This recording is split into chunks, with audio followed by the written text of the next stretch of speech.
దేవుని ప్రజలకు ఏముంది? విశ్రాంతి నిలిచి ఉంది. నువ్వు ఆ విశ్రాంతిలోకి వెళ్ళాలి. ఆ విశ్రాంతి 7వ దినం. ఆ విశ్రాంతి 7వ దినం. చాలామంది 7వ దినం లేదని చెప్తున్నారు. జాగ్రత్త. 7వ దినం ఉంది. 7వ దినం లేకపోతే ఎట్లా? 7వ దినం పరిశుద్ధపరిచిన దినం. 7వ దినం దేవుడు విశ్రాంతిలోకి వెళ్ళిన దినం. ఆదికాండం 2వ అధ్యాయంలో దేవుడు తాను చేసిన పని అంతటినీ 6 దినముల్లోగా సంపూర్తి చేసి చేశాడు. తర్వాత 7వ దినంలో ప్రవేశించాడు. 7వ దినాన్ని వేసాడు, ఆయన పరిశుద్ధపరిచి ఆశీర్వదించాడు. ఆ 7వ దినంలోకి వచ్చిన వాళ్ళందరూ పరిశుద్ధమైన వాళ్ళు, పరిశుద్ధపరచబడిన వారు. 7వ దినంలోకి వచ్చిన వాళ్ళు ఆశీర్వదింపబడిన వారు. కాబట్టి నువ్వు నేను ఎంత యాత్ర చేసినా ఆశీర్వాదంలోకి రావాలా, సంపూర్ణమైన పరిస్థితిలోకి రావాలా కదా. ఆ 7వ దినం లేకుండా ప్రకటన గ్రంథం 20వ అధ్యాయంలో 1000 సంవత్సరాల పరిపాలన గురించి 5 చోట్ల ఉంది. 1000 సంవత్సరాలు. ప్రకటన గ్రంథం 20వ అధ్యాయము 2-3 వచనాలు. ఆ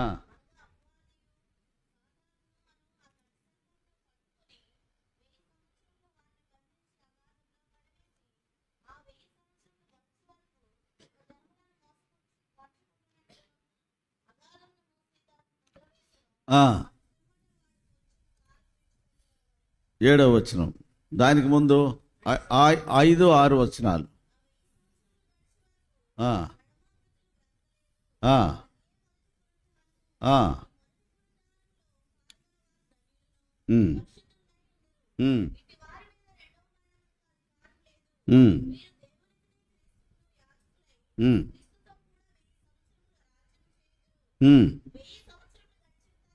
క్రీస్తుతో కూడా రాజ్యము చేయుదురు. రాత్రి ఒక యవనస్తుడు అడిగాడు, 1000 సంవత్సరాల పరిపాలన ఉందా అని. మరి బైబిల్ చెప్తుంది కదా. ఎవరో చెప్పారు 1000 సంవత్సరాల పరిపాలన లేదు. మరి 7వ దినం లేకపోతే దేవుడు 6 దినాల పరిచర్య కాదు కదా. దేవుడు చేసింది 7 దినాలు కదా. ఆయన లెక్కలో, ఆయన క్యాలెండర్లో ఉన్నది. ఆ 7వ దినాన్ని దేవుడు వేసాడు, పరిశుద్ధపరిచాడు. 7వ దినంలోగా ముగించాడు. ఇప్పుడు మనకి ఎన్ని వేల సంవత్సరాలు జరిగినాయి? ఆదాము తోటలోంచి వెళ్ళగొట్టి 6000 సంవత్సరాలు. 6వ దినాన్ని దేవుడు ఏం చేశాడు? ఆదామును సృష్టించాడు. ఎవరి పోలికలో? ఆయన పోలికలో, ఆయన స్వరూపంలో సృష్టించాడు. అయితే ఆదాము ద్వారా ఏమొచ్చింది? పాప పోలిక వచ్చింది. కాబట్టి మళ్ళీ తిరిగి తన కుమారుడైన యేసుప్రభువును పంపి ఈ 6వ దినంలో తన కుమారుడైన యేసుక్రీస్తు యొక్క పోలికలోకి ప్రతి మనుషుణ్ణి మారుస్తున్నాడు. ఈ 6వ దినంలో ఆ పోలికలోకి మార్చబడిన తర్వాత మనందరం ఎక్కడికి వెళ్ళాలా? 7వ దినంలోకి వెళ్ళాలి. నువ్వు 7వ దినంలోకి వస్తేనే నీ యాత్ర సంపూర్తి అయినట్టు. నువ్వు 7వ దినం వరకు నీవు సాగిపోవాలి. 7వ దినం వరకు మనం సాగిపోవాల్సిందే. ఈ మధ్యలో ఎక్కడన్నా లోకంలోంచి వెళ్ళిపోవాల్సిన పరిస్థితి వచ్చింది అనుకోండి, నువ్వు దేవునిలో ముద్రించబడతావు. క్రీస్తునందుని మృతులైన వారు ఆ గుంపులోకి వస్తావు. చనిపోయేవారు పౌలు గారు ఏమన్నాడు? మంచి పోరాటము, పరుగు కడముట్టించింది, విశ్వాసము కాపాడుకుంటే ఇక మీద నాకు నీతి కిరీటం ఉంచబడి ఉన్నది. అది నాకు మాత్రమే కాక ఆయన రాకుండా అపేక్షించి ప్రతివాడికి ఆ కిరీటం ఇస్తాడు ప్రభు అని చెప్పినాడు కదా. అంటే ఆయన అక్కడ యాత్ర సాలించినాడు కానీ, అంటే భౌతికమైన యాత్ర సాలించాడు కానీ ఆయన ఎక్కడికి వెళ్ళిపోయినాడు? విశ్రాంతిలోకి వెళ్ళిపోయినాడు. ఒకవేళ సజీవమై నిలిచిండి మనము ఏమవుతాం? ప్రభు వచ్చినప్పుడు ఆయనతో కూడా ఎత్తబడతాం. ఎత్తబడినప్పుడు తీసుకొని పోబడతాం, విశ్రాంతిలోకి వెళ్తాం. అదే మనం చదివాం ఇందాక ప్రకటన గ్రంథం 20వ అధ్యాయంలో 6-7 వచనాల్లో.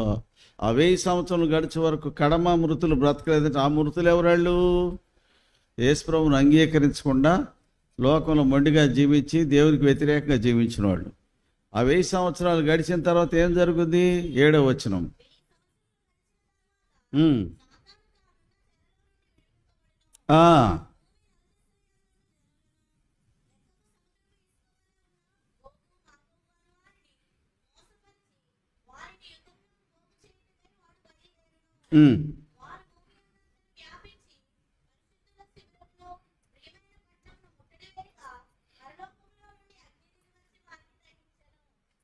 ఇదే ఇదే ఆఖరి యుద్ధం ప్రపంచ యుద్ధాల్లో.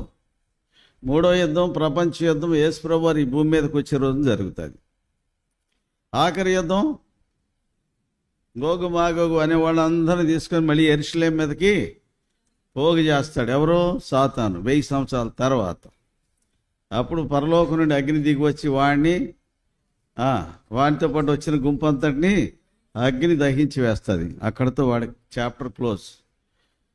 మీరు అనవచ్చు, మనిషికి సహజంగా ఈ ఆలోచన రావచ్చు, దేవుడు ఎందుకు సాతాన్ని ఇంతకాలం ఉపేక్షించాడు? దేవునికి అది పెద్ద పనా? సాతాను నశింపజేసే పని పెద్ద పనా? అది పెద్ద పని కదా ఆయనకి. ఇప్పుడు అక్కడ కత్తి వాడలేదు, కర్ర వాడలే, అగ్ని దిగి వచ్చింది, వాడిని దహించేసింది. ప్రాణంతోనే అగ్నిగంధకాలతో పట్టబడి గుండంలోకి శత్రులందరూ దహించి వేసింది. అపవాది, వారిని మోసపరిచిన అపవాది ప్రాణంతో పట్టబడి అగ్నిగంధకాలతో మండే గుండంలో పడవేయబడ్డాడు. అక్కడికి వాడి చాప్టర్ క్లోజ్ అయింది. ఇది ఎప్పుడో చేయొచ్చు కదా అంటే, ఆదాము సంతానంలో ఉన్న బుద్ధిహీనత, బలహీనత అది ఉంటేనే బయటకు వస్తుంది. అర్థమైందా? నీ విశ్వాసం ఎంతవరకు ఉంది, దేవుని పట్ల ఎంత నిబద్ధత కలిగి ఉండవు అనేది దానికి ఓ కొలబద్ద ఆడు ఉండాలా. ఆడుంటే నువ్వు మాట వింటావు, ఆడు లేకపోతే నువ్వు మాట వినవు. ఎందుకు పెట్టాడు దేవుడు ఆడిని? ఎవరిని? అపవాదిని. కాబట్టి అపవాది నా కోసం, నాకు ఎదురుగా దేవుని ఎదుట వాదించేవాడు ఒకడు ఉన్నాడనే భయం నీకుంటే నువ్వు ఖచ్చితంగా దేవుని వైపు ఉంటావు. అర్థమవుతుందా? అందుకే దేవుడు వాడిని ఉంచాడు. ఇక దేవునికి చేయాల్సిన పని అవసరం లేదు అనుకున్నప్పుడు దేవుడు ఏం చేస్తాడు? వాడిని అక్కడి నుంచి సులువుగా తీసేస్తాడు. ఆయన అది పెద్ద బలమైన కార్యం కాదు వాడిని తీసేయటం. ఆఖరికి కడపట నశింపజేయబడు శత్రువు 1 కొరింథీ పత్రిక 15వ అధ్యాయం 23-24 వచనాలు. తన వరుసలోనే బ్రతికింపబడును. ప్రథమ ఫలం క్రీస్తు, అటు తరువాత క్రీస్తు వచ్చినప్పుడు ఆయన వారు తర్వాత సమస్తమైన ఆధిపత్యం, అధికారమును కొట్టివేసి తండ్రి అయిన దేవునికి రాజ్యం అప్పగిస్తాడు. అటు తరువాత అంతం వస్తుంది. ఏ అంతం అది? అప్పుడు వచ్చేది లోకాంతం, ఇప్పుడు వచ్చేది యుగాంతం. యుగాంతం వేరు, లోకాంతం వేరండి. ఈ మధ్యలో జనాలు భయపెట్టేవాళ్ళు చాలామంది బయలుదేరారు. అంతం వచ్చింది, సర్దుకోండి. ఆ మధ్య 2000 సంవత్సరానికి ముందు ఓ పెద్ద మనిషి మరి బయట దేశాల్లో, ఆస్ట్రేలియా అనుకుంటా, ఆ పట్టణంలో ఒక ప్రసంగి ఇక్కడ ఏం చేశాడు, పలానా డేట్కి యేసుప్రభు వస్తున్నాడు, అందరూ సర్దుకోండి అంటే అందరూ ఇళ్ళు అమ్మేసి, వాకిళ్ళు అమ్మేసి, డబ్బులు అందరూ పేదవాళ్ళకి పంచిపెట్టేసి కట్టుబట్టలతో నిలబడ్డారు. యేసుప్రభు రాలేదు, వాళ్ళు రోడ్డు మీద పడ్డారు. ఆఖరికి ఏడ్చుకుంటా మళ్ళీ పోయి నానా ఇబ్బందులు పడ్డారు. ఇట్లా బయలుదేరారు చాలామంది ప్రవక్తలని పిలువబడ్డేవాళ్ళు. అది కాదు, యేసుప్రభు వచ్చినప్పుడు ఏమండి అందరూ చూస్తారు. మీ వద్ద నుండి పరమునకు చేర్చుకొనబడిన ఈఎస్ఏ ఏమన్నారు దేవదూతలు? గలిలయ మనుషులారా, 2వ అధ్యాయం 11 వచ్చిన అపోస్తల కార్యం, గలిలయ మనుషులారా, మీరెందుకు ఆకాశము వైపు తేరి చూస్తున్నారు? మీ వద్ద నుండి పరమునకు తీసుకొనబడిన ఈఎస్ఏ ఏ రీతిగా పరమునకు చేర్చుకొనబడటం మీరు చూస్తారో ఆ రీతిగానే వస్తాడు. ఏ రీతికి వెళ్ళాడు ఆయన? అందరూ చూస్తుండగా వెళ్ళాడు, అందరూ చూస్తుండగానే వస్తాడు. ప్రతి నేత్రము ఆయనను చూచును, ఆయన పొడిచిన వారు ఆయన చూచెదరు, భూజనులందరూ ఆయన చూసి రొమ్ము కొట్టుకుందరు. అవును ఆమేన్. ప్రకటన గ్రంథం 1:7. ప్రతి నేత్రం చూస్తుంది. ఆయన పొడిచిన వాళ్ళు ఎవరు పొడిచారు? ఆయన పొడిచిన వాళ్ళు ఎవరు? రోమన్ సామ్రాజ్యం వాళ్ళు చూస్తారు. భూజనులందరూ చూసి రొమ్ము కొట్టుకుంటారు. అప్పుడు యూదులందరూ ఏడుస్తారు, ప్రలాపిస్తారు, తప్పు చేసామని. అప్పుడు దేవుని దగ్గర, యేసుప్రభు దగ్గరికి వచ్చి పశ్చాత్తాపడతారు. యోసేపు మొదటిసారి వాళ్ళ అన్నదమ్ములకు వచ్చాడు. ఒప్పుకున్నారు వాళ్ళు? యోసేపుని ఒప్పుకున్నారండి అన్నదమ్ములు? ఒప్పుకున్నారా? అంగీకరించరు. ఏమన్నారు? నిక్నేం పెట్టారు. కళ్ళగానేవాడు వస్తున్నాడు, ఈ కళ్ళగానేవాడు వస్తున్నాడు నిక్నేం పెట్టారు. రెండోసారి ఐగుప్తులో చెప్పినాడు నేను యోసేపుని అంటే అన్నలందరూ సాగిలపడ్డారా లేదా? సాగిలపడ్డారు. యేసుప్రభు మొదటిసారి వచ్చినప్పుడు యూదులందరూ, ఇశ్రాయేలందరూ ఏమన్నారు? తిండిపోతూ పాపులకు, సుంకర్లకు, స్నేహితులను నిక్నేములు పెట్టారు. బయలు చూపు అని చెప్పి పేరు పెట్టారు. కానీ రెండోసారి వచ్చినప్పుడు యేసుప్రభుని వాళ్ళందరూ ఒప్పుకోవాలి. యోసేపు మొదటిసారి అన్నల దగ్గరికి వచ్చినప్పుడు ఆయనకి పెళ్ళి అయిందా? 17 ఏళ్ళ వయసు. భార్య ఉందా? లేదు. రెండోసారి అన్నల్ని ఎక్కడ కలుసుకున్నాడు? ఐగుప్తులో కలుసుకున్నాడు. అప్పుడు ఆయన భార్య ఉంది. ఎవరామె? అన్యురాలు. ఎవరామె? అన్యురాలు. మోషే మొదటిసారి వచ్చాడు ఐగుప్తులోకి 40 సంవత్సరాల తర్వాత. 40 సంవత్సరాలకు ముందు ఐగుప్తులో నుండి ఐగుప్తులో ఉన్న ఇశ్రాయేల్ దగ్గరికి వచ్చాడు. వాళ్ళు ఒప్పుకున్నారా? అంగీకరించలే. మా మధ్య తీరపరిగా మీ ఓడబెట్టాడని చెప్పేసి మోషే మీద తిరగబడ్డారు. మళ్ళీ 40 సంవత్సరాల తర్వాత మిద్యానారాయణలో గొర్రెలు కాసి వచ్చినాడు. అప్పుడు మోషేని అంగీకరించారా? అంగీకరించారు. మోషేని అంగీకరించారు. మొదటిసారి మోషే 40 సంవత్సరాల ప్రాయంలో వచ్చినప్పుడు ఇశ్రాయేల్ వారు అంగీకరించలే. అప్పుడు అతని భార్య లేదు. కానీ రెండోసారి మిద్యానారాయణంలో నుంచి వచ్చినప్పుడు ఆయనకి భార్య ఉంది. ఎవరామె? అన్యురాలు. సిపోరా. ఎవరామె? మిద్యానీయురాలు, అన్యురాలు. యేసుప్రభు మొదటిసారి వచ్చాడు. మొదటిసారి వచ్చినప్పుడు ఆయనకి భార్య ఉందా? లేదు. రేపు రెండోసారి వస్తాడు, ఆయనకి భార్య ఉంటుంది. ఎవరామె? ఆమె అన్యురాలు, యూదురాలు కాదు, అన్యురాలు. ఎవరామె? అన్యురాలు. సో కాబట్టి ఇవన్నీ ముందు జరిగిన విషయాలే. ఈ సంగతులు వారికి దృష్టాంతములుగా సంభవించి యుగాంతమందున మనకు బుద్ధిగలటికి రాయించి పెట్టాడు పరిశుద్ధ ఆత్మ దేవుడు. కాబట్టి ఇవన్నీ జరిగిన సంభవాలు. వాటిని మనం ఒకసారి లైనప్ చేసుకుంటే మనకు దొరుకుతుంది ఇన్ఫర్మేషన్. సో ఇప్పుడు మన అంశం ఏంటి? దేవుని యొక్క ప్రభు యొక్క రాకడ 1000 ఏళ్ల పరిపాలన ఉందండి, మర్చిపోకండి. వాక్యం చెప్తుంది 5 సార్లు 20వ అధ్యాయంలోనే 5 సార్లు ఆ 1000 ఏళ్ల పరిపాలన గురించి రాయబడి ఉంది. ఎవరో వచ్చి ఏం చెప్తే మనకి ఆధారం ఏంటి? 3 రోజులు ధ్యానిస్తున్నాం వాక్యమే, కానీ మనం పిట్టకథలు కట్టుకథలు అని చెప్పుకోవట్లేదు. ఈ దినాల్లో ఏం చెప్తున్నారంటే జనాలు వాక్యం లేకపోతే దానికి ఇంత మసాలా రుతున్నారు, జనం మీద పడేస్తున్నారు. వాక్యం ఇంత, మసాలా ఇంత. మసాలా వద్దు మనకి కావాల్సింది వాక్యమే. స్వచ్ఛమైన వాక్యం కావాలి మనకి. మసాలా రుద్దే వాళ్ళు ఎక్కువైపోయినారు ఈ మధ్యలో. మసాలా వద్దు. మసాలా ఉంది అంటే వాక్యం లేదు అని అర్థం. కాబట్టి పిట్టకథలు కట్టుకథలు చెప్పి కాలం గడిపోళ్ళు ఉన్నారు. జాగ్రత్తగా ఉండాలి. ఎందుకంటే ఈ దినాల్లో అంచె దినాల్లో అపాయకరమైన కాలంలో వస్తాయి. అలాగే అబద్ధ బోధకులు ప్రజల్లో ఉండ్రి అని 2వ పేతురు పత్రిక 2వ అధ్యాయం 1వ వచనంలో అబద్ధ బోధకులు ప్రజలలో ఉండిరి. అలాగే అబద్ధ ప్రవక్తలు 2వ అధ్యాయం 1 యోహాను 4వ అధ్యాయం 1వ వచనంలో అనేకులైన అబద్ధ ప్రవక్తలు లోకంలోనికి బయలు వెళ్ళి ఉన్నారు. కాబట్టి ప్రతి ఆత్మను నమ్మక అది ఆ ఆత్మలు దేవుని సంబంధమైనవో కావో పరీక్షించాలి. పరీక్షించాలంటే నీకు అనుభవం ఉండాలా. అనుభవం ఉండాలంటే నువ్వు దేవుని వాక్యాన్ని బాగా చదవాలి. తరో నాలెడ్జ్ ఉండాలి దేవుని వాక్యంతో. ఎఫెసు సంఘానికి ఇదే అనుభవం ఉండింది. ఎఫెసు సంఘాన్ని గురించి రాస్తూ ప్రకటన గ్రంథం 2వ అధ్యాయంలో మొదటి సంఘానికి, ఎఫెసు సంఘానికి రాస్తూ 2వ వచనం ఏమన్నాడు? నీ క్రియలను నేను ఎరుగుదును. ఇంకేమన్నాడు? నీ క్రియలు ఉన్నాయి, కష్టం ఉంది, సహనం ఉంది, నేను ఎరుగుదును. ఇంకా దుష్టులను సహింపలేవనియు అపోస్తులు కాకయే వారు చెప్పుకొని వారిని పరీక్షించి వారు అబద్ధికులని కనుగొట్టమని కూడా.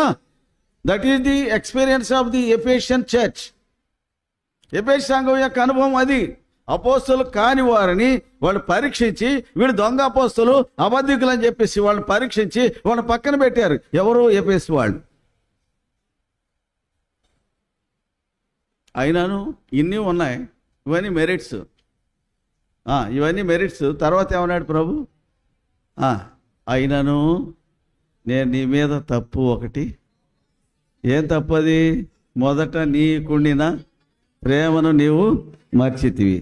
ఒక తప్పు వచ్చిందంట సంఘంలో. ఏంటంటే మొదటి ప్రేమ. ఏం తప్పది? మొదటి ప్రేమ. ఆ మొదటి ప్రేమ తప్పు ఏంటంటే మొదటి ప్రేమ అంటే మారు మనసు పొందిన దినాలు ఉన్న మంట, ఆ తపన దేవుని వాక్యాన్ని గురించి, దేవుని ఇంటి గురించి ఉన్న తపన రాను రాను రాను రాను రాజుగారి గుర్రం గాడిదైందట. రాజుగారి గుర్రం గాడిద కాకూడదు కదా. రాజుగారి గుర్రం రాజుగుర్రమే అది. కానీ గాడిద లక్షణాలు వచ్చినాయి దానికి. ఇప్పుడు అదే వచ్చింది విశ్వాసులకి. విశ్వాసులకు వచ్చింది ఇదే. గాడిద గుర్రం గాడిద కాకూడదు. ఏమన్నాడు ఆయన? తప్పు ఒకటి మోహపోలుస్తుంది. ఏంటా తప్పు? మొదటి ప్రేమ. యశ్వరావు మారు మనసు పొంది ఎంత మంట ఉండే మనకి. మందిరంలో ఎక్కడ మీటింగ్ ఉందో అక్కడ పరిగెత్తేవాళ్ళం. ఏ కాలనీ అయినా. అప్పుడు సైకిళ్ళే ఉండే. సైకిల్లో భార్య భర్తలు సైకిల్ వెనకాల కూర్చునేది భార్య, ఈయన సైకిల్ దొక్కుంటూ పోయేవాడు. పొద్దున పోయేవాళ్ళు. ఇప్పుడు దేవుడు స్కూటర్లు ఇచ్చాడు, కానీ ఒళ్ళు బరువు అయింది. ఇంకా కార్లు వచ్చినాయి, ఇంకా బరువు అయింది. కార్లు వచ్చారు, హోదా పెరిగింది కదా. వాళ్ళ ఇంటికి నేను వెళ్ళటం ఏంటి? కారు పెట్టుకోవడానికి కూడా సందు లేదు వాళ్ళ ఇంటి ముందు. ఆ పాకల ఇంటికి నేను వెళ్ళటం ఏంటి? ఇలాంటి ఇగోలు వచ్చినాయి మనుషులకి. ఒకప్పుడు సంఘం నికార్సుగా ఉండే, ఇప్పుడు మరి రాజుగారి గురం గాడిదంటే ఈ గాడిద లక్షణాలు ఇవే కదా. కాదా? ఇవే కదా వచ్చింది. అప్పుడున్నమాట ఇప్పుడుందా? అది మొదటి ప్రేమ లేకపోవటం. అక్కడ సరి చేసుకోకపోతే 2వ అధ్యాయం 14 వచనం ఏముంది? అయినను నీ మీద ఎన్ని కొని తప్పిదాలు. అంటే కొని తప్పిదాలు అంటే అర్థం ఏంటి? ఎప్పుడేమో ఒక తప్పు ఉంది. ఒక తప్పు ఉన్నప్పుడు సరి చేసుకోకపోతే తప్పులు ఏమవుతాయి? మల్టిపుల్ అవుతాయి. ఏమవుతాయి? మల్టిపుల్. కొన్ని తప్పులు వచ్చినాయంట. ఏంట కొన్ని తప్పులు? అవి ఏమనగా విగ్రహములు బలి ఇచ్చిన వాటిని తినునట్లు, జారత్వం చేయునట్లు, ఇశ్రాయేలు గురియొడ్డమని బాలాకునకు నేర్పిన బిలాం బోధ. దయతో గమనించండి. పెర్గమ సంఘంలోకి వచ్చేసరికి బిలాం బోధ వచ్చింది.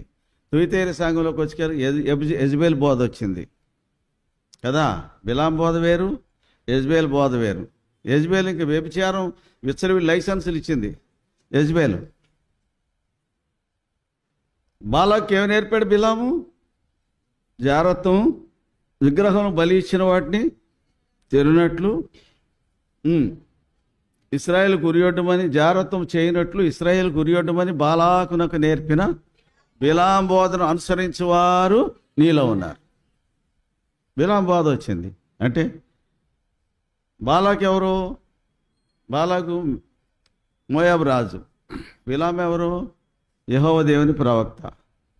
వీడు ఏం చేశాడు? పోతా 3-4 డైరెక్షన్లు తిప్పినాడు. 4 డైరెక్షన్లో ఇశ్రాయేల్ని దీవించాడు.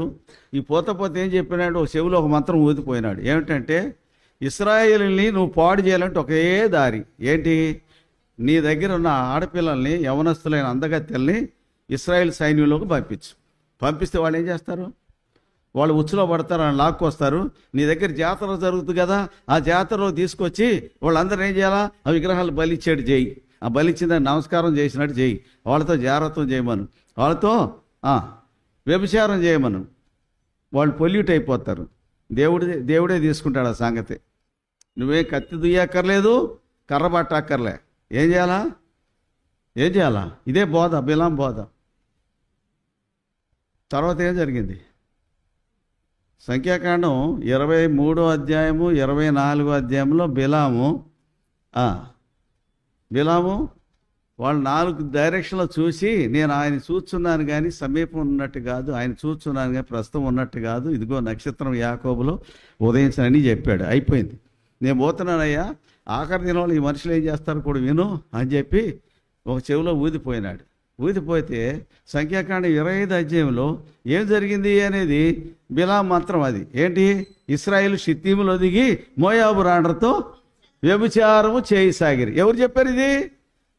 అక్కడేమి లేదు అక్కడ. కానీ ఎవరు బయట పెట్టారు ఈ విషయాన్ని? ప్రకటన గ్రంథంలో యేసు ప్రభు బయట పెట్టాడు.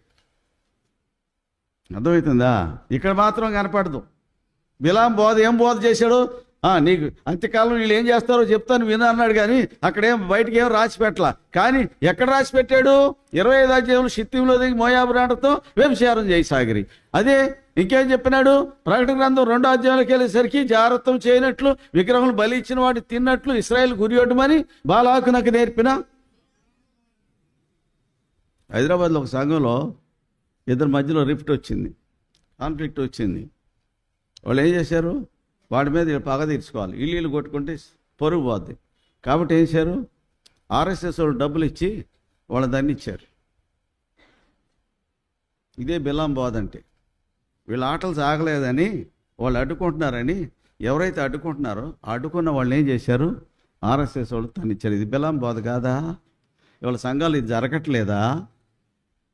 చెప్పండి. నా సహోదరుడు నా ఏళ్ళ తప్పిదం చేస్తే నేను ఎన్నిసార్లు క్షమించాలన్నాడు యేసుప్రభు అని ఒకడు అడిగాడు. అప్పుడు యేసుప్రభు ఏం చెప్పాడు? 7 మార్లా అంటే ఏమన్నాడు యేసుప్రభు? 77 కాదు, 70 × 7 490 సార్లు క్షమించమన్నాడు. ఈడోసారి వచ్చి అన్న తప్పైందన్న క్షమించన్నా అన్నాడు. తర్వాత ఏం చేశాడు? మళ్ళీ ఒక గంట తర్వాత ఇంకో తప్పు చేశాడు. మళ్ళీ వచ్చి అన్న తప్పు చేశాను క్షమించన్నా అన్నాడు. ఇట్లా వీడు గంటకు వస్తున్నాడు, నిమిషానికి వచ్చి అన్న క్షమించంటే వీడు పిచ్చోడు అయిపోతాడు. ఇదేంద్ర వీడు మెంటలోడా? ఇదేంది మాటకు వస్తున్నాడు క్షమించంటాడు, మళ్ళీ పోతున్నాడు తప్పు చేస్తున్నాడు. వాడు పిచ్చోడు అవుతాడు, వాడు మెంటలోడు అవుతాడు. వాడిని మెంటలోడు అయ్యేంతవరకు కూడా నేను విసిగిస్తాడు. క్షమాపణ అంతవరకు తీసుకొస్తాయి. కనికరము తీర్పును మించి అతిశయించనని రాశాడు. యాకోబు పత్రిక 2వ అధ్యాయంలో అనుకుంటాను. చూడండి, యాకోబు పత్రిక 2వ అధ్యాయం 13 వచ్చి, కనికరము చూపని వాడు కనికరము లేని తీర్పు పొందును, కనికరము తీర్పును మించి అతిశయపడద్ది. కనికరం ఎన్నిసార్లు క్షమించాలంటే దినానికి ఎన్నిసార్లు? 490 సార్లు. ఎన్ని నిమిషాలు ఉన్నాయి? ఏమండి, ఎన్ని నిమిషాలు ఉన్నాయి? వాడు నిమిషానికి వస్తాడు నీ దగ్గరికి, నీకు పిచ్చెక్కాలి క్షమిస్తానికి. అవునా కదా? నిమిషానికి వాడు వస్తాడు, అటు పోతాడు, మళ్ళీ వచ్చి అన్నా తప్పు అయిపోయిందని అంటాడు. ఇక నీకు పిచ్చెక్కాలి ఇంకా. కాబట్టి యేసుప్రభు వల్ల ఆయన చెప్పింది ఏంటంటే ఖచ్చితంగా అక్షరార్థమైన సత్యాలే చెప్పినారు. ఆయన చెప్పింది ఏమి లోకంలో జరగదని చెప్పలే. సంఘంలో జరుగుతున్న అక్రమాలన్నీ బయట పెట్టినాడు 7 సంఘాల్లో. ఆనాడు 7 సంఘాలు ఆసియా మైనర్లో ఉన్న సంఘాల్లో ప్రకటన గ్రంథం 1-3 అధ్యాయాలు 7 సంఘాల్లో ఉన్న అక్రమాలన్నీ బయట పెట్టాడు. ఒక 2 సంఘాలు నమ్మకంగా ఉన్నాయి. మిగతా 5 సంఘాలకి ఏం చెప్పినాడు ఆయన? ఎఫెసు సంఘానికి చెప్పాడు, పెర్గమ సంఘానికి చెప్పాడు, తుయితైరకి చెప్పాడు, సార్దీసు చెప్పాడు, లవోదికయ చెప్పాడు. మారు మనసు పొందు. స్మరణ సంఘానికి చెప్పలేదు, ఫిలడెల్ఫియా సంఘానికి మారు మనసు పొందమని చెప్పలే. కాబట్టి సంఘానికి ఏమవసరం? మారు మనసు. నువ్వు మారు మనసు పొందిన దినాలు ఎట్లున్నావో చచ్చేదాకా, నీ యాత్ర పూర్తయ్యేదాకా అదే అనుభవం కొనసాగాలి. ఇప్పుడు లేదు అది సంఘాల్లో. ఇప్పుడు సంఘాల్లో అది కొరబడింది. అందుకే ఆ కొరతను తీర్చడానికి దేవుడు ప్రజలను ఆయా సందర్భంలో తన ప్రజలను దర్శిస్తూ ఉంటాడు. మనకు అర్థం కావి. దేవుని వాక్యాన్ని మనం ప్రాముఖ్యత ఇవ్వాలి. భక్సింగ్ గారు మనకు నేర్పింది అది. దేవుని వాక్యం చదవండి. ఆయన చెప్పిన స్టేట్మెంట్లు 100 సార్లు బైబిల్ కంప్లీట్ చేశాను, ఇప్పుడే నాకు కొద్దిగా అర్థమవుతుంది బైబిల్ అంటే. మనం ఒకసారి చదవం. ఏమండి, బాధ్యత గల వాళ్ళు, పెద్దలు అనబడిన వారు కూడా బైబిల్ సరిగ్గా చదవరు. ఒక దినాన్ని ఇంత సంఘం ఉంటే కనీసం 25 మంది వర్తమానికులు వెళ్ళేవాళ్ళు. ఇట్లాంటి సంఘంలో వచ్చి కనీసం మినిమం 25 మంది వర్తమానికులు బయటకు వెళ్ళేవాళ్ళు. ఇప్పుడు జల్లెడ పడితే 10 మంది కూడా దొరకట్లా. ఆ పంపిన 10 మందిలో కూడా ఏదో మసాలా రుద్ది ఈ పుస్తకాలు చదివాడు, రాసి పెట్టాడు పుస్తకాలు. ఆ పుస్తకాల్లో వర్తమానాలు చదివి తీసుకెళ్లి జనాల మీద రుద్దుతున్నారు. అది కాదు కావాల్సింది. పరిశుద్ధాత్మ దేవుడు నీకు ఏమి ఇచ్చాడో దాన్ని తీసుకెళ్లి జనానికి ఎఫెక్టివ్గా ఉంటుంది. 2 మాటలు చెప్పు. అది లేదు. సంఘానికి కొరబడింది ఇదే. వాక్య దర్శనం, వాక్య ప్రత్యక్షత సంఘంలో లేదు. మనకు వాక్యమే కావాలా. నువ్వు ఎన్నిసార్లు చదువు, దేవుడు నీతో మాట్లాడుతూ ఉంటాడు. దేవుడు మాట్లాడుతుంటాడు, రోజుకో తీరుగా మాట్లాడుతుంటాడు. కాబట్టి దేవుని వాక్యాన్ని మనం ధ్యానించాలా. దేవుని వాక్యాన్ని దాన్ని బాగా నెమరేస్తూ ఉండాలి. నవ్వులు దాన్ని మన జీర్ణించుకోవాలి. ఎంత జీర్ణించుకుంటే అంతగా మన దేవుళ్ళు ఎదుగుతామండి. ఇప్పుడు మనం మన అంశానికి వద్దాం. దేవుడు ఎక్కడ మధ్యాహ్నం వెళుతూ ఒక చోట ఆగాం. యేసుప్రభు ఎక్కడికి వచ్చి పని ముగించాడు? ఎక్కడ ముగించాడు పని? శిలువ దగ్గర. మనుషుడు ఎక్కడ ప్రారంభించాలి పని? శిలువ దగ్గరే. ఎక్కడి వరకు వెళ్ళాలా? అతి పరిశుద్ధ స్థలం. దేవుని పని ఎప్పుడైనా సరే అతి పరిశుద్ధ స్థలంలో ఆరంభం అయ్యి శిలువ దగ్గరే ముగుస్తుంది కదా. చూద్దాం ఒకసారి నిర్గమకాండం 40వ అధ్యాయం. దానికంటే ముందు 39వ అధ్యాయం చూద్దాం. 39వ అధ్యాయం మొదటి వచనం. ఉమ్, ఉమ్, ఉమ్, ఉమ్, ఉమ్. తర్వాత తర్వాత 5వ వచనం లాస్ట్ పార్ట్. అట్లు యెహోవా ఆజ్ఞాపించెను. తర్వాత 7వ వచనం లాస్ట్ పార్ట్. తర్వాత 21 లాస్ట్ పార్ట్. అట్లు యెహోవా ఆజ్ఞాపించెను. 26 మొదటి లైన్. మోషేకు ఆజ్ఞాపించినట్లు. 27 30వ వచనం. తర్వాత 31 తర్వాత 32 లాస్ట్ పార్ట్. యెహోవా మోషేకు ఆజ్ఞాపించిన ప్రకారముగానే ఇశ్రాయేలీయులు చేసిరి. 42 ఇశ్రాయేలు ఆ పని అంతయు చేసిరి. ఆ పని అంతయు చూచినప్పుడు దాన్ని చేసి ఉండిరి గనుక మోషే వారిని ఎలా చేశారంటే వాళ్ళు అలాగుననే చేసి ఉండిరి. ఎలా చేశారండి? అలాగునే చేసి ఉండేరి. కాబట్టి మోషే వారిని ఇవాళ మనకెందుకు దీవెన రావట్లే? ఏమో రాయబడింది ఇక్కడ? 11 సార్లు ఆ మాట రాయబడింది పదే పదే. యెహోవా మోషేకు ఆజ్ఞాపించినట్లు. ఇప్పుడు తర్వాత 40వ అధ్యాయంకి వద్దాం. 16వ వచనం.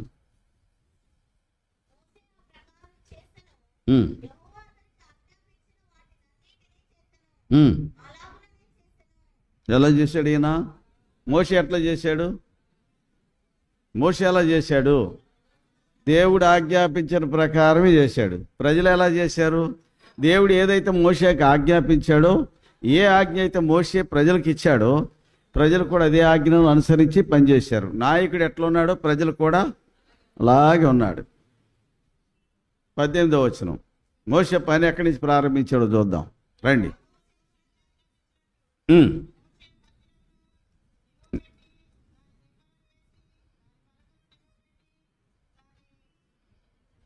రెండు బద్దలు.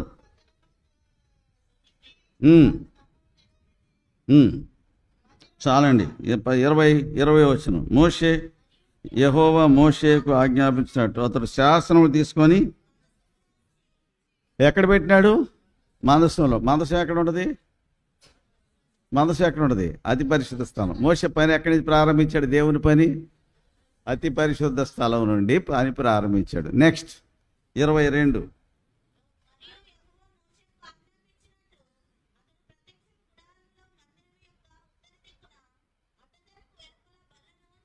ఇరవై 24.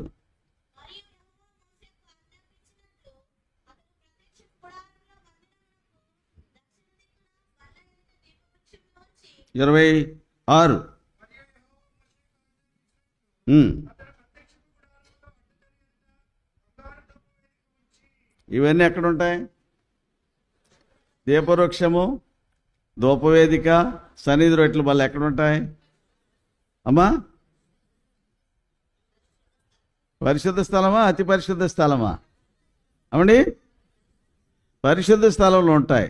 అంటే మోషే ఎక్కడికి వచ్చాడు? అతి పరిశుద్ధ స్థలం. నిబంధన మందసాన్ని సెట్ చేసిన తర్వాత ఎక్కడికి వచ్చాడు? ఆయన పరిశుద్ధ స్థలంలోకి వచ్చాడు. అవునా? ఆ తర్వాత ఎక్కడికి వెళ్ళాడు? 28.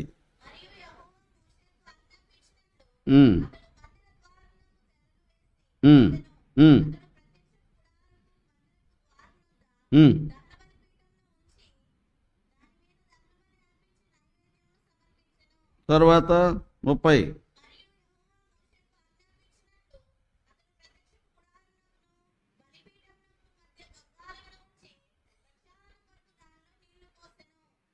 తర్వాత ఏముంది?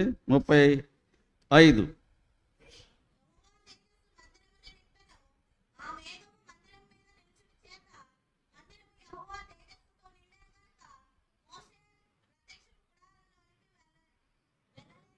ముప్పై 33 కూడా.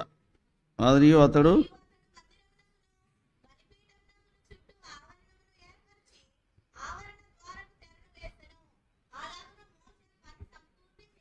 ఎలా చేశాడు అమ్మా?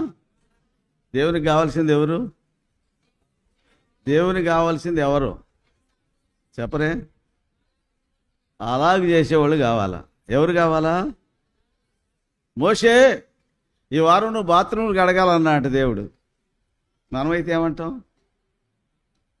ఏమంటామండి? ప్రభువా 40 ఏళ్ళ నుంచి సేవ చేశాను, నేనేంటి బాత్రూమ్లు కట్టడానికి యవనస్తులు ఉన్నారు, వాళ్ళని పంపిస్తాను, వాళ్ళు నేర్చుకుంటారు పని అంటాం మనమైతే. కానీ మోషే ఏమన్నాడంట? అలాగే ప్రభువా అన్నట్ట. వచ్చే వారం వంట చేసే పని నీదే అన్నట్ట దేవుడు. ఎవరితో? ఇదేం ప్రభువా, నేను ఇప్పుడు 80 ఏళ్ళు నేనేం వంట చేయి పెట్టిన గరిటే తిప్పలేను సరిగ్గా, కాబట్టి కుర్రాళ్ళని తరబీదు చేస్తాను అనలేదట. ఏమన్నాడంట మోషే? అలాగే ప్రభువా అన్నాడంట. మోషే వచ్చే వారం వాచ్ అండ్ వార్డ్ నీదే, గేట్ కాడ. నేను గేట్ కాడ కూర్చుంటే పులిపీట మీద ఎవరు నిలబడతారు ప్రభువా అనలేదంట మోషే. అన్నాడా? ఏమన్నాడంట? అలాగే ప్రభువా అన్నాడంట. కాబట్టి మోషే ఎప్పుడైతే అలాగే అంటూ నేర్చుకున్నాడో ప్రజలు కూడా ఏమి నేర్చుకున్నారు? అదే నేర్చుకున్నారు. మోషే ఏది నేర్చుకున్నాడో ప్రజలు కూడా అలాగుననే చేసి ఉండేది కనుక మోషే వారిని దీవించెను. అలా చేద్దామని వాళ్ళకే ఆశీర్వాదం. కొంతమంది ఉంటారు అలా కాదన్నా ఇలా చేద్దాం అంటారు. ఏమంటారు? ఇవాళ సంఘంలో ఒక చోట చేరి ఏదైనా విషయం ధ్యానించి ఏదైనా విషయం దేవుని దగ్గర కనిపెట్టి ఒక పని చేయాలనుకుంటే నలుగురు కూర్చొని ప్రార్థన చేయరు, డిస్కషన్ పెడతారు. ఏం చేస్తారు? డిస్కషన్ పెడతారు. డిస్కషన్ పెట్టి ఏం చేస్తారు? వీళ్ళ దగ్గర నుంచి ఏం తీసుకుంటారు? ఇన్ఫర్మేషన్ తీసుకుంటారు. ఒకడు ఒక విధంగా చెప్తాడు, ఇంకొకళ్ళు ఒక విధంగా చెప్తారు. అందరికి ఒక అకార్డియన్స్ వస్తుందా? ఒక మనసు వస్తుందా? రాదు. ఒకటి ఇలా చేద్దామంటే అవతలోడి మాట పడిందంటే అవతలోడి మాట పోయిందంటే వాడికి క్రైటీరియా వస్తుంది. కాబట్టి నా మాటకి వాల్యూ ఉండదు, కాబట్టి నా మాటకి గెలవాలి. మోషే ఏం నేర్పాడు ప్రజలకి? అలాగే ప్రభువా. కాదు బ్రదర్ ఇలా చేద్దాం అంటారు. ఇలా చేద్దామని వాళ్ళు ఏమన్నాడు? లూకా సువార్త 12వ అధ్యాయం.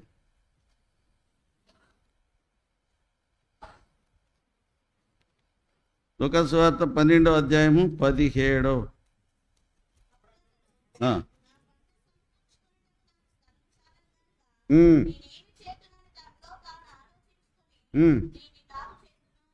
ఏమనుకున్నాడు? నేను ఇలాగ చేతును.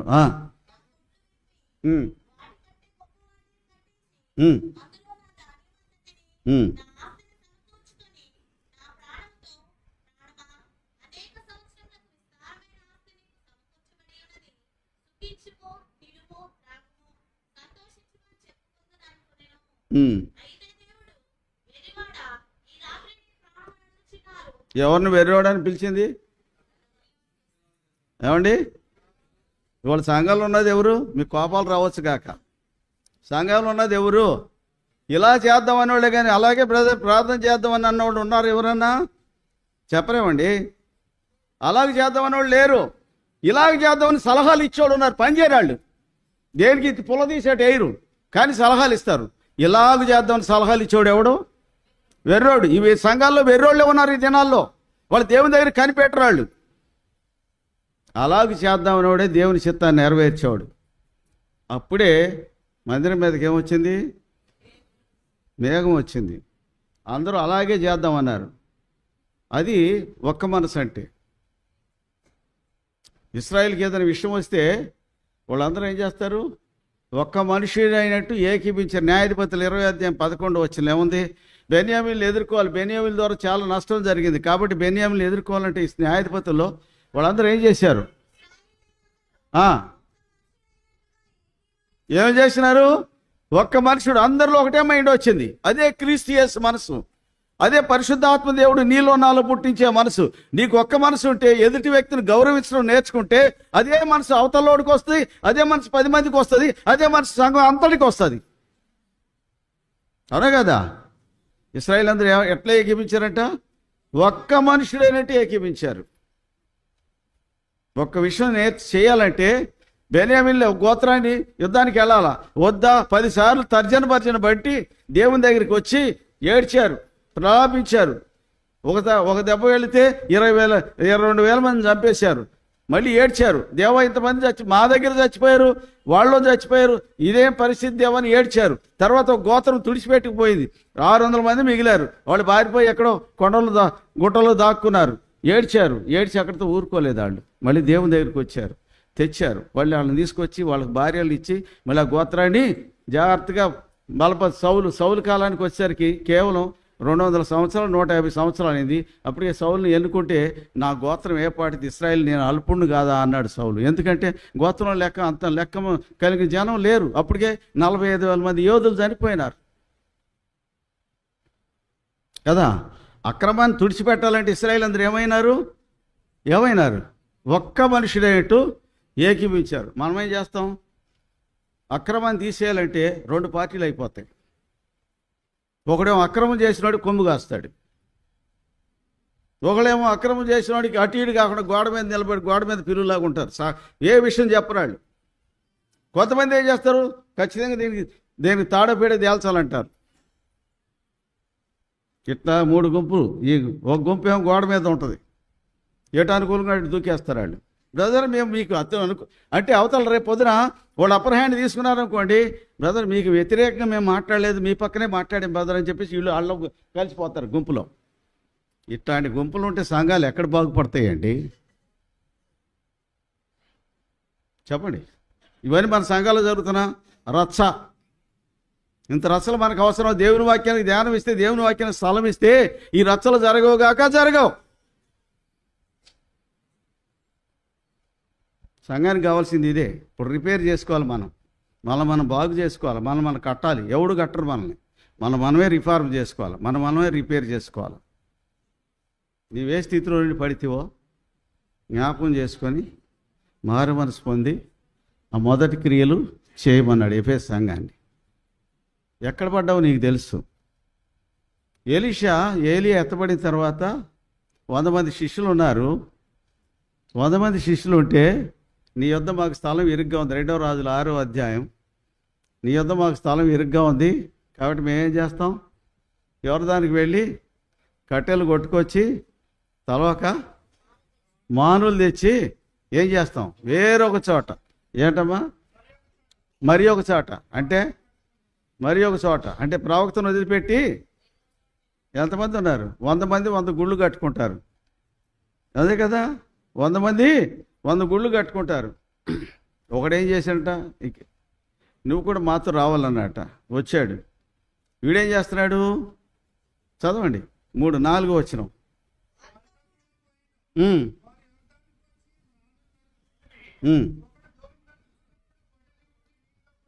వీడేమని అరుగుతున్నాడయ్యా? వీడేమని అందరూ ఏమో మాలలే నరుక్కుంటున్నారు. అంటే ఒంటి నిట్టాడు ఇల్లే కట్టుకుంటున్నారు. వీడే దూలం అంటే ఏంటి? ఒక నిట్టాడు కాదు, మల్టీ లేయర్స్ అనమాట. వీడికి మల్టీ లేయర్స్ కావాలి, దూలం కాదు వీడికి. అంటే దూలాలు ఇల్లు కావాలి వీడికి. వాళ్ళందరూ ఒంటి నిట్టాడు వేసుకుంటామన్నారు. వీడేమంటాడు? దూలం నరుగుతున్నాడట. దూలం నరుగుతుంటే గొడ్డలూడి ఏట్లో పడిందట. ఆ గొడ్డలు ఆడిది కాదు. ఆడికి గొడ్డలే లేదు, దూలాలు ఇల్లు కడతాడు. రైట్ బాబు నేను బాగు చేస్తాను రండి అంటాడు. అవునా కదా? ఏట్లో పడింది గొడ్డలి. ప్రవక్తకి దూరంగా పోతే గొడ్డలూడి ఏట్లో పడతాయి కదా. అదే జరిగింది. అప్పుడు వాడా ఈ ఎరువు తెచ్చిన గొడ్డలయ్యా అంటే, అది ఎక్కడ పడినని ఎలీషా అడిగాడు. ఆ పడ్డ చోటు చూపించాడు. అందుకే ప్రకటన గ్రంథంలో ప్రభు అంటాడు, నీవెక్కడ పడితేవో, ఏ స్థితిలో నుండి పడితేవో జ్ఞాపకం చేసుకో, మారు మనసు పొందు, ఆ మొదటి క్రియలు చేయవు. నువ్వు ఎక్కడ పడ్డావు నీకు తెలుసు. ఏ స్థితిలో ఉన్నావు పడ్డావు నువ్వు తెలుసు. నువ్వు ఎక్కడ పడ్డావు నీకే తెలుసు. పడినోడు నువ్వే కదా. ఎక్కడ పడ్డావు అక్కడే లేవాలా, అక్కడి నుంచే రిపేర్ స్టార్ట్ చేసుకోవాలా. మన సంఘంలో ఎక్కడ పడ్డావు మనం? మొదటి ప్రేమ లేదు మన దగ్గర. మారు మనసు పొందినప్పుడు ఉన్న ప్రేమ లేదు. ఒకరినొకటి సహించం. పక్కనే కూర్చున్న ప్రైజ్లాడు అంటాం. నీ కడుపులో నిండా ఉంటుంది విషయం. నీ సంగతి తర్వాత చూసుకుంటా. మరి ఎట్లా బాగా ఇది ఎట్లా సంఘం? మనం బాగు చేసుకోవాలి కదా, రిఫారం కావాలి కదా. మోషే ఎక్కడ పని మొదలెట్టాడు? మొదలెట్టాడండి? దేవుని పని ఎక్కడ మొదలెట్టాడు ఆయన? ఆవరణలో కాదు, అతి పరిశుద్ధ స్థలం మొదలెట్టి ఆవరణకు వచ్చి ముగించాడు. దేవుని పని కొనసాగేది అట్లా, అది ఆర్డర్. అది మనిషిని యొక్క పని ఎక్కడ మొదలెట్టాలా? ఎక్కడ మొదలెట్టాలా ఏమండి? ఆవరణలో మొదలెట్టాలా, శిలువ దగ్గర మొదలెట్టాలా. ఎక్కడ పని ముగుస్తుంది? అతి పరిశుద్ధ స్థలం వెళితేనే నీ పని ముగుస్తుంది. నువ్వు అక్కడికి వెళ్ళే వరకు నీ పని కొనసాగాల్సిందే. ఈ మధ్యలో ఏమైంది? న్యాయాధిపతుల కాలం అంటే మోషే గుడారం కట్టిన తర్వాత 40 ఏళ్ళు, తర్వాత యెహోషువ కాలం 25 ఏళ్ళు, 65 ఏళ్ళు, తర్వాత న్యాయాధిపతుల కాలం 400 ఏళ్ళు, 465 సంవత్సరాలు ఈ మేఘం గుడారం మీద ఉంది. ఇప్పుడు ఎవరు వచ్చారు ఇశ్రాయేల్లోకి? పొద్దున్న ధ్యానించాం కదా, ఏలీ కుమారులు 2 వచ్చారు. దేవుణ్ణి ఎరగని వాళ్ళు దేవుని ఇంట్లో పనిచేశారు. ఏం జరిగిందండి? ప్రభావం ఇశ్రాయేల్లో నుండి వెళ్ళిపోయింది. ఎందుకని? దేవుని ఇంట్లో దేవుణ్ణి ఎరగనోడు పనిచేస్తే దేవుని ఇంటి మీద ఉన్న మేఘం 465 సంవత్సరాలుగా మేఘం మీద ఉన్న ఆ మందిరం మీద ఉన్న మేఘం వెళ్ళిపోయింది. ప్రభావం లేదు ఇంకా అక్కడ. ఎందుకు లేదు అంటే ఏలీ కుమారులు చేసిన నేరం సామాన్యమైనది కాదు. నిబంధన మనసు దేని గుర్తు? నిబంధన మనసు దేని గురించి మాట్లాడుతుంది? తండ్రి అయిన దేవుని గురించి మాట్లాడుతుంది. శిలువ దేని గురించి మాట్లాడుతుంది? కుమారుడైన దేవుని గురించి మాట్లాడుతుంది. వీళ్ళిద్దరూ ఎక్కడ ఉంటారు? 3 ఆయన పైన ఉంటాడు. ఆయనే పరిశుద్ధాత్మదేవుడు. ఈ నిబంధన మనసాన్ని ఏం చేశారు? వీళ్ళు అన్యులకు పట్టుకుపోయినారు, యుద్ధభూమిలో తీసిపోయినారు, దాన్ని ఫిలిష్తీయులు పట్టుకుపోయినారు. అంటే కుమారుని నుంచి తండ్రిని ఏం చేశారు వీళ్ళు? మరి దుర్మార్గమా కాదా? ఇది వేరు చేశారు. ఇప్పుడు ఏమైంది? అక్కడ కుక్కలు చింపిన విస్తరి చేసినారు. పరిశుద్ధాత్మ దేవుడు అక్కడి నుంచి వెళ్ళిపోయినాడు. దేవుని ఎరగనోడు దేవుని ఇంట్లో పనిచేస్తే జరిగే నష్టం ఇది. ఎక్కడ నిబంధన మనసు ఉంటుందో అక్కడ శిలువ ఉంటుంది. వీళ్ళిద్దరు ఎక్కడ ఉంటారో 3 ఆయన అక్కడ ఉంటాడు పైన. అప్పుడు ఒక మేఘము, మోషే కాలంలో వచ్చింది కదా 34లో, అప్పుడు ఒక మేఘం గుడారమును కమ్ముకొనగా. ఎప్పుడు వచ్చింది? మోషే ఒక క్రమంలో చేసుకొచ్చాడు పని. దేవుని పని అనేది క్రమంగా జరగాల, సిస్టమేటిక్గా జరగాల, దేవుడు చెప్పిన నియమం ప్రకారమే జరగాల. అట్లా జరిగితేనే దేవుని పని జరుగుతుంది. ఇప్పుడు ఈ గుడారం మీద మేఘం వెళ్ళిపోయింది. గుడారం లేదు ఇశ్రాయేల్లో. దావీదు తాపత్రయపడుతున్నాడు, గుడారం కట్టాలి. ఆ తాపత్రయం సౌలుకు లేకుండే. సౌలు 40 ఏళ్ళు ఏలుబడి చేశాడు. సమూయేలు అయితే సుమారుగా 52 సంవత్సరాలు సమూయేలు ఆయన యాజకుడిగా పనిచేశాడు, న్యాయాధిపతిగా పనిచేశాడు. కానీ ఆ సంవత్సరంలో 90 సంవత్సరాలు 80 సంవత్సరాలు జీవించాడు సౌలు. క్రీస్తు పూర్వం 1094 నుండి 1014 వరకు 80 సంవత్సరాలు జీవించాడు. ఎవరు? సమూయేలు. ఆయన కాలంలో కాలే అది, పొలగాలే. ఎందుకంటే ఆయన బలం జాలలే. తర్వాత రాజైన సౌలు వచ్చాడు. ఆ సౌలుకి ఎంతసేపు దావీదు వెనకబట్టడం తప్ప రెండో ధ్యాస లేదు కదా. దావీదు గురించి స్త్రీలందరూ పాట పాడారంట. మా దావీదేమో 10,000 మందిని చంపితే సౌలన్నేమో 1000 మందినే చంపాడు. అది మింగిడి పడలే ఆయనకి. జీవితకాలం అదే సరిపోయింది ఆయనకి.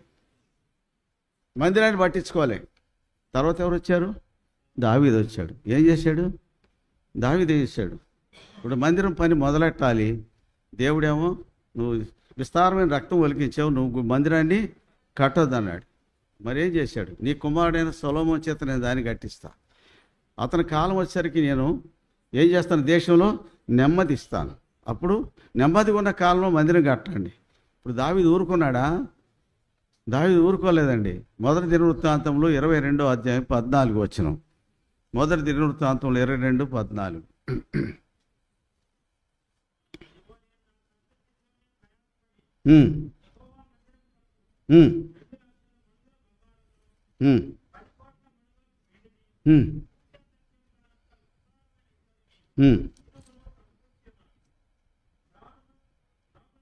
చాలండి.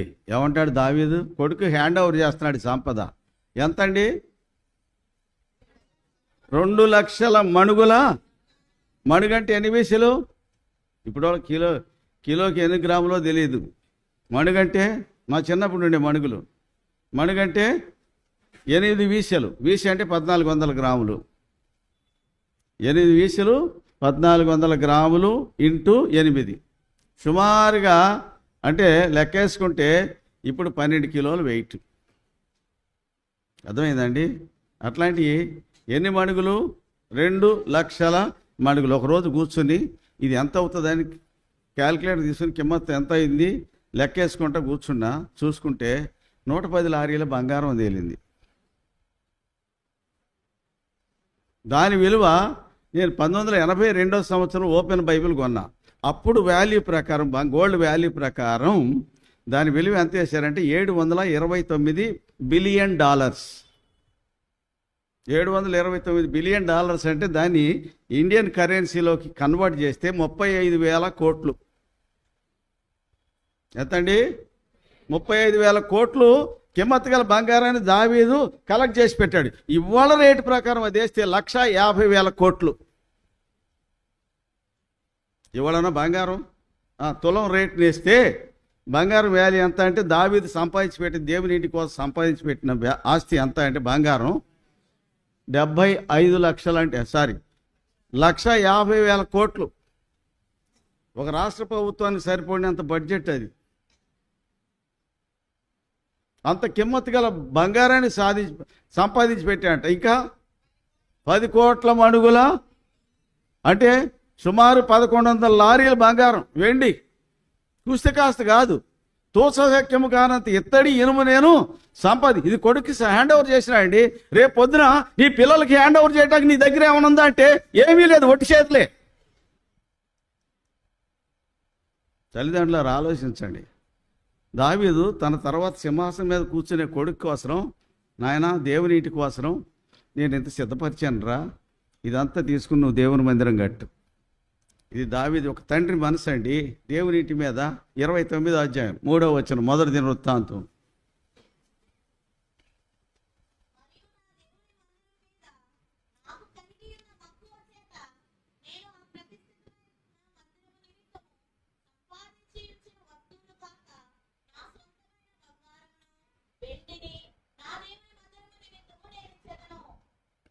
నా దేవునిటి మీద నాకేముంది? మక్కువ ఉంది. ఆ మక్కువ చేత నేనేం చేస్తున్నాను? మందిరం నేను సంపాదించిన నా సొంతమైన బంగారం కూడా నేను ఇచ్చేస్తున్నా.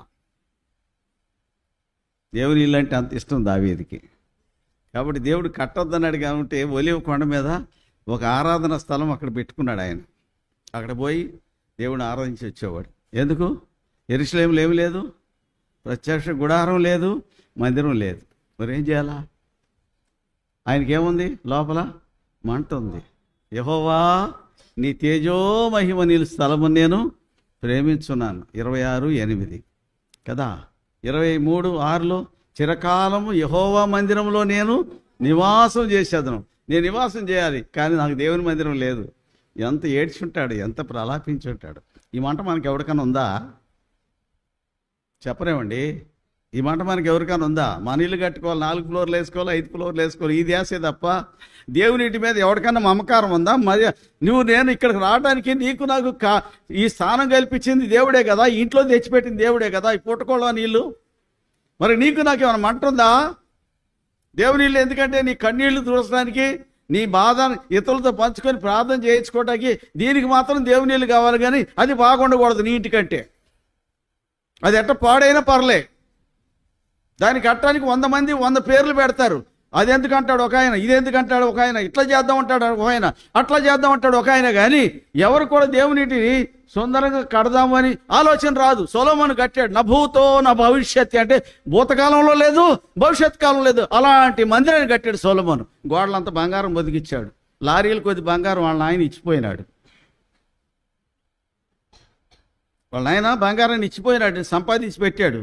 నా కుమారుడా నీ దేవుడైన యెహోవా. 28వ అధ్యాయం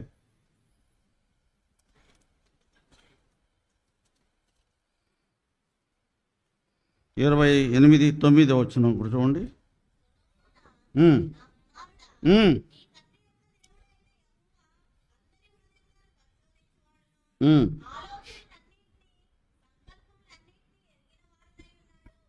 కనుక నువ్వేం చేయాలా? ఎవరిని తెలుసుకోవాలి? ఆయన తెలుసుకోవాలి. మందిరం కట్టేవాడు ఆయన ఎరగాల, ఆయన తెలుసుకోవాలి. ఆయన తెలుసుకోకుండా మందిరం కట్టకూడదు. ఆయన తెలిసిన వాడే ఆయనతో అనుభవం ఉన్నవాడే, ఆయనతో పరిచయం ఉన్నవాడే దేవుని ఇంట్లో పని భాగస్థుడు అవుతాడు. కానీ దేవుని ఎరగనవాడు దేవుని ఇంట్లో పని చేయడానికి లేదు. అందుకని కొడుకు ఏం చెప్పినాడు దావీదు, నా కుమారుడా నీవు ఆయనను తెలుసుకో, ఆయన తెలుసుకో చెప్పి ఇదన్నీ హ్యాండ్ ఓవర్ చేసినాడు. ఆయనకి దేవుడు ప్రత్యక్షంగా ఇచ్చిన మచ్చులను తీసుకొచ్చి కొడుక్కి ఇచ్చినాడు. నా కుమారుడు మందిరం కట్టు, జాగ్రత్త కట్టు. మందిరం కట్టేవాడికి ఏముండాలంటే 29వ అధ్యాయం 19వ వచనం.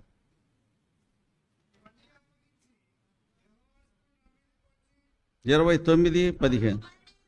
నా కుమారుడైన సొలొమోను నీ ఆజ్ఞలను నీ శాసనములను నీ కట్టలను గైకొనుచు వాటినన్నిటి అనుసరించినట్లు నేను కట్టదలిసిన ఈ ఆలయంను కట్టించినట్లు అతనికి ఏముండాలా?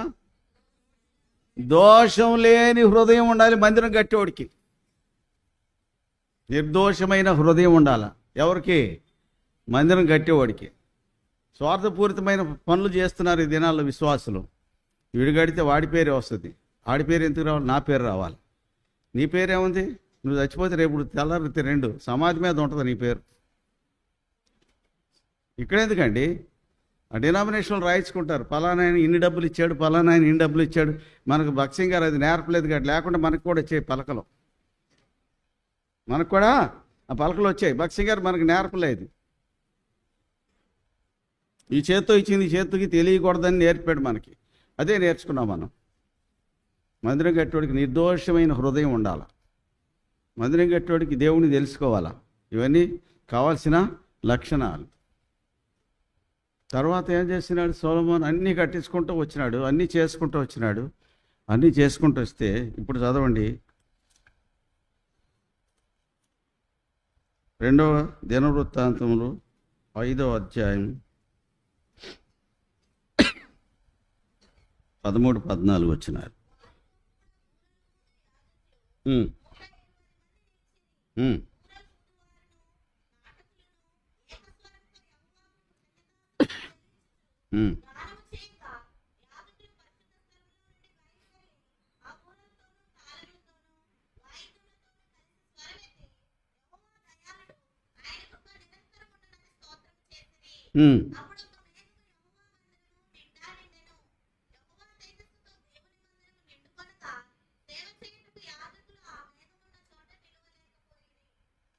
ఏం జరిగిందండి? మళ్ళీ మేఘం వచ్చిందా లేదా?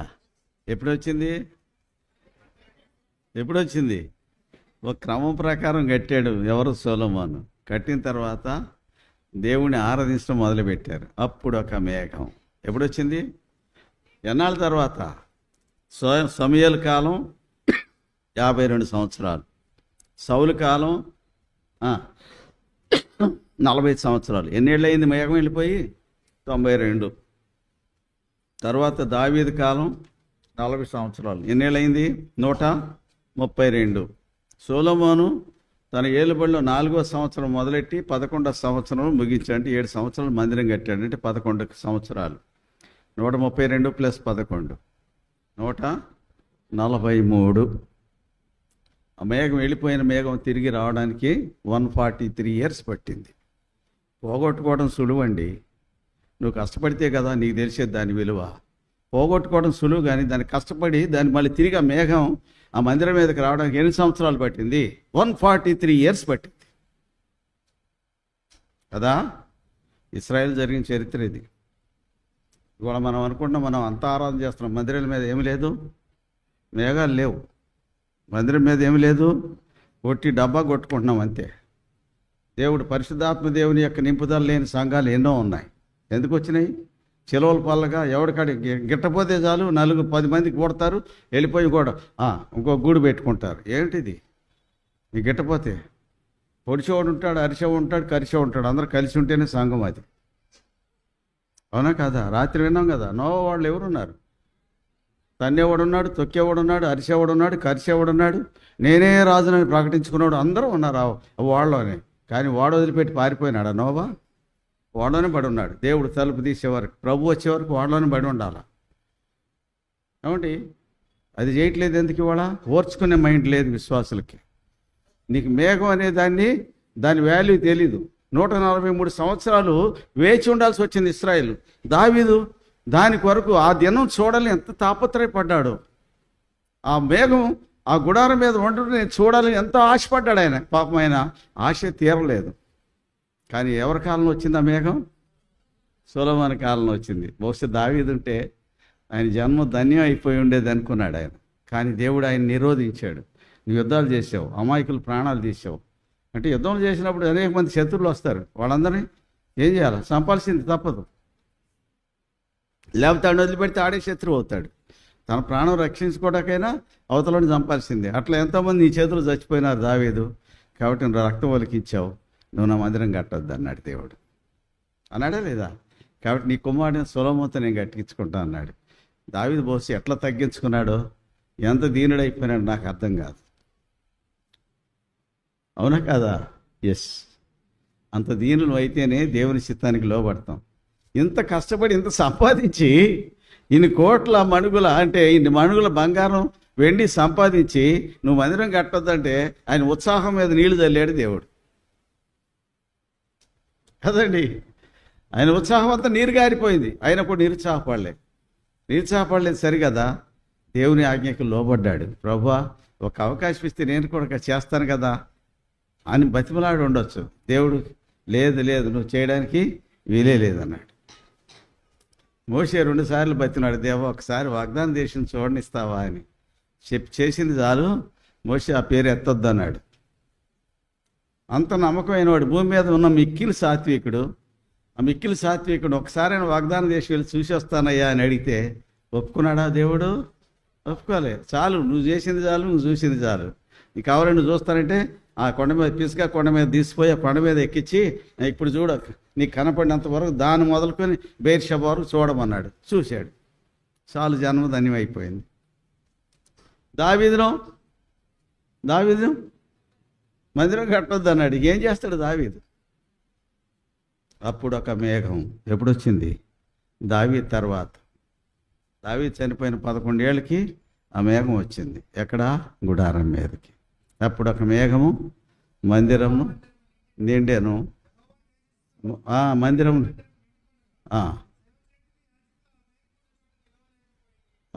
ఇప్పుడు దావీదు దయతో గమనించండి. దేవుని యొక్క ఇంటి మీదకి మళ్ళీ సొలొమోను ఏం తీసుకొచ్చాడు? సొలొమోను చేసిన పని సంపూర్ణమైందా లేదా? తిరిగి మేఘాన్ని తెచ్చినాడా లేదా? పనిని సంపూర్ణం చేశాడా? సొలొమోను చేశాడు. మనం చేసే పనికి ప్రతిదానికి సంపూర్ణత ఉండాలండి. సంపూర్ణత లేకుండా మన యాత్రకు కూడా సంపూర్ణత అనేది ఉండదు. కాబట్టి మనం సంపూర్ణ ఒకటికి సాగిపోవాలంటే పనుల్లో సంపూర్ణత, నడకలో సంపూర్ణత, మనం చేసే కార్యాల్లో సంపూర్ణత, అన్నింటిలో ఏముండాలా? సంపూర్ణత అనేదే ఉండాలి. అసంపూర్తిగా ఏది కూడా. అందుకే మొదటి అధ్యాయంలో ఏముంది? 2వ అధ్యాయం, ఆదికాండం 2వ అధ్యాయం 1వ వచనం ఏముంది? చదవండి అన్నమాట.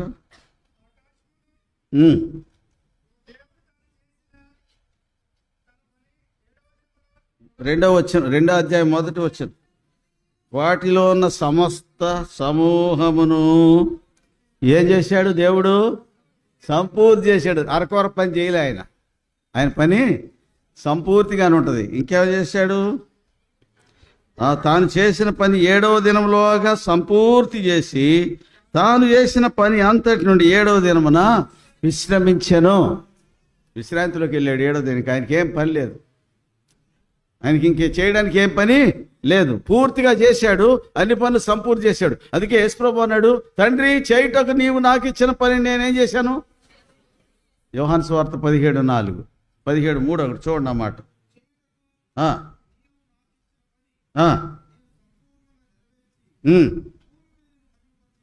ఏం చేశాడు కుమారుడు?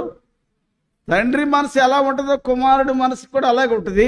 తండ్రి ఏది చేస్తే ఇష్టపడతాడో కుమారుడు కూడా అదే చేస్తాడు. దేవుడు ఏది చేస్తే ఇష్టపడతాడో నీవు నేను కూడా అదే చేయాలి. అవునా కాదా? మనం చేసిన దాన్ని మనం సంతృప్తి పరుచుకుంటాం, మనం గొప్పలు చెప్పుకుంటాం. నీవు నాకు గొప్పలు ఏముందండి? నువ్వు నేను చెప్పుకోవడం నీకు నాకు ఏముంది గొప్ప?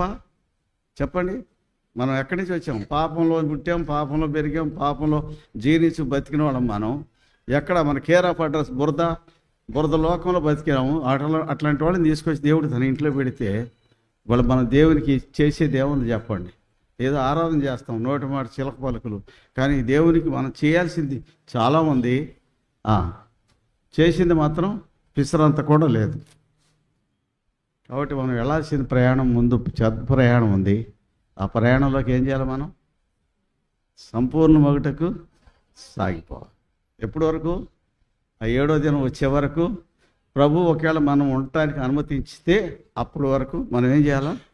సాగిపోవాలి. ప్రభు ఇట్లా మనల్ని సిద్ధపరచునుగాక. ప్రార్థన చేసుకుందాం.